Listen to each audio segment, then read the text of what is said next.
Hello, everyone, and welcome. Today, we're going to dive into the life of a remarkable individual, someone who shaped history in countless ways. A man often called the universal man, or simply one of the greatest minds of his time, Benjamin Franklin. Benjamin Franklin was far more than just a politician or a scientist. He was a writer, printer, inventor, researcher, thinker, and entrepreneur. Yet for the people of America, he was much more than that. He was a founding figure who helped lay the foundations of an entire nation. From his humble beginnings to his groundbreaking inventions and his pivotal role in American independence, Franklin's life story is filled with lessons, inspiration, and remarkable achievements. So let's journey together through his life, a story of curiosity, perseverance, and brilliance. Who was Benjamin Franklin? Born on the 6th of January, 1706 in Boston, Massachusetts, the future founding father was the eighth child of a candle and soap maker from England, Josiah Franklin, and his second wife, Abiah Folger. Josiah had 17 children in all, and as such could only afford 2 years of schooling for Benjamin. At 12, Franklin was in work, learning to be a printer as an apprentice to his brother James. But he was also educating himself by hungrily reading everything he could and practicing writing. His way with words grew so accomplished so quickly that the 14 essays he anonymously sent to his brother's paper under the pseudonym of a middle-aged woman named Silence Dogwood were published without question. Benjamin Franklin, the printer, publisher, and philosopher, fooling James did not help their strained relationship, however, leading Franklin to run away, first to New York and then in 1723 to Philadelphia, his adopted home for the rest of his life. He spent a couple of years in London, ostensibly to learn how to run a printing business, but mostly indulging in the pleasures of the city. He was incredibly self-confident and obviously enjoyed a bit of a jape, says Goodwin. He was bright and amazingly practical. These, of course, were the key elements of his character, which would carry through by 1730. Franklin was back in Philadelphia as a printer in his own right and in a common-law marriage with a woman he met years earlier, Deborah Reed. He had a son too, William, born of an unidentified woman. Despite barely being only 24, business thrived. He held the contract to print the state's paper money. He was publisher of one of the biggest newspapers in the American colonies, the Pennsylvania Gazette, and found great success with his witty annual, Poor Richard's Almanack, written again under a pen name. Franklin similarly put his genius and industry towards civic service. Fueled by the ideas of the Enlightenment, he set up the Junto, or Leather Apron Club, to encourage debates of politics, morality, and natural philosophy, and followed that with the American Philosophical Society. Among the institutions he set up were the Library Company of Philadelphia and Volunteer Fire Brigade. Later, he established the Academy of Philadelphia, a boys' school and college that became the University of Pennsylvania, and the colony's first property insurance company and hospital. His publishing successes, combined with a move to money lending and property investment, meant that Franklin became one of the richest men in America. Benjamin Franklin, the inventor. In 1748, age 41, Franklin had grown so wealthy that he could retire from business and dedicate himself to the life of a gentleman.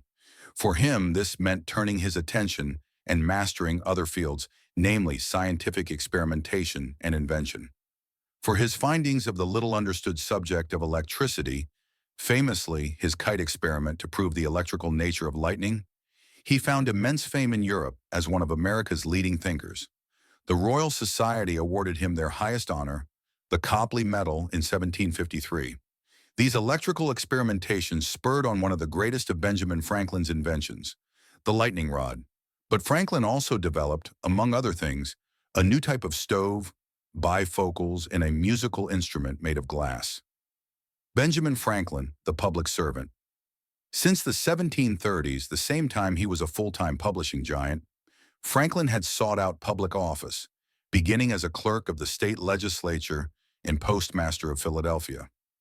The 3 years from 1949 to 1951 saw him join the city council, become a justice of the peace, and be elected to the Pennsylvania Assembly. In 1753, the same year he received the Copley Medal, he was made the Deputy Postmaster General of the colonies. In that role over the next 21 years, he implemented seismic changes in the mail service across the colonies to make deliveries quicker and enforce regular schedules. What did Benjamin Franklin do in England?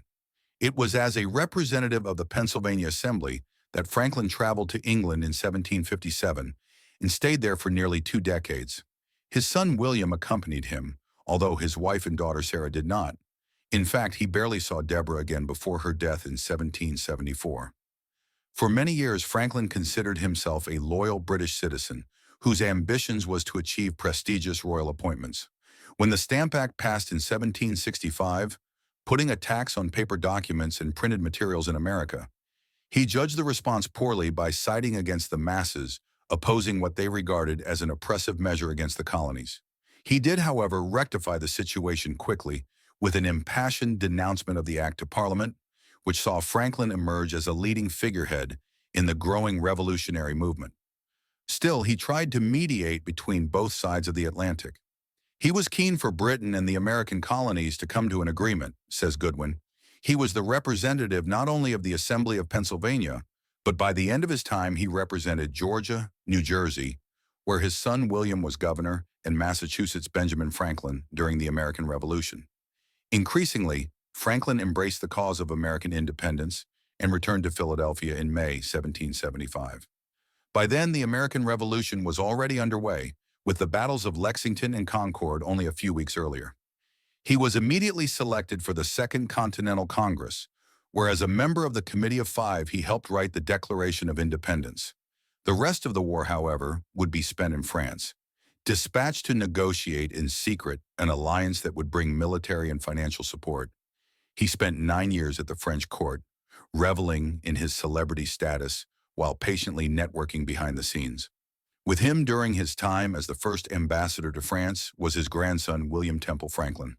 His efforts paid off with the Franco-American Alliance of 1778, bringing France into the war, and ultimately led to an American victory with the Treaty of Paris of 1783, which Franklin helped to draft. As Goodwin puts it, he was the second most important person after George Washington for actually winning the War of Independence. Benjamin Franklin's return to America. Franklin was hailed as a hero upon his return to the United States, war-torn and recovering in 1785, but not by all. Congress wanted to downplay the role France had played, so denied Franklin any substantial reward for his efforts in securing the alliance. Yet he continued to serve. He acted as the de facto governor of Pennsylvania for 3 years, and joined as the oldest delegate to the Constitutional Convention in 1787, called for by men like Alexander Hamilton to write the Constitution. How did Benjamin Franklin die? The year after Washington became the first U.S. president, Franklin died on the 17th of April, 1790, at the age of 84. He had struggled with his weight for a long time, which had caused health issues including gout, and he finally succumbed due to complications from an attack of pleurisy. Reportedly, Franklin's last words, in response to his daughter asking if he wanted to change position in bed, were, "A dying man can do nothing easy." Tens of thousands attended his funeral in Philadelphia, while the French National Assembly went into a state of mourning. Of all the accolades and honors that could have been written on his grave, in acknowledgement of the many achievements and deeds of one of the most significant figures of the 18th century, his final resting place is marked only by the words, Benjamin and Deborah Franklin, 1790. Benjamin Franklin facts he was the only person to sign the 4 seminal documents in American fight for independence. Those documents were the Declaration of Independence, the Franco-American Alliance, the Treaty of Paris, and the Constitution. He wasn't a fan of the Boston Tea Party following the Boston Tea Party in the 1773. A catalyst for the American Revolution, Franklin dubbed it as an act of violent injustice on our part. George Washington similarly disapproved. He was one of the first political cartoonists in 1754. Franklin drew a cartoon for the Pennsylvania Gazette entitled Join or Die to call upon the colonies to unite, depicting them as a snake split into sections. This is now credited as the earliest known political cartoon in America. He made an incredibly toxic but fireproof purse. Among his myriad inventions was an asbestos purse, designed to be completely fireproof. Although it never took off, Franklin managed to sell one to Sir Hans Sloane, whose collections form the foundation of the British Museum. He has a plant named after him, Franklinia alatamaha, a shrub with white flowers in summer, was named after Franklin by the Philadelphia-based botanist William Bartram. As the Franklin tree is now extinct in the wild, it was only because Bartram took seeds that it survives to this day. He is responsible for one of the most famous phrases in the Declaration of Independence. One of the major contributions that Franklin made to the Declaration of Independence was tweaking Thomas Jefferson's phrase, "We hold these truths to be sacred and undeniable, to end self-evident," thus replacing the religious language with a basis in natural law. He was a French fashion icon. The people of France embraced Franklin as a fashion icon. His visage was plastered on everything from medallions to snuff boxes, while women would get their wigs done in the style coiffure a la Franklin to match the fur cap he wore instead of a wig. He almost became a swimming teacher. Franklin was an enthusiastic swimmer and considered becoming a teacher and coach. In fact, one of his first inventions had been handheld fins to go faster in the water.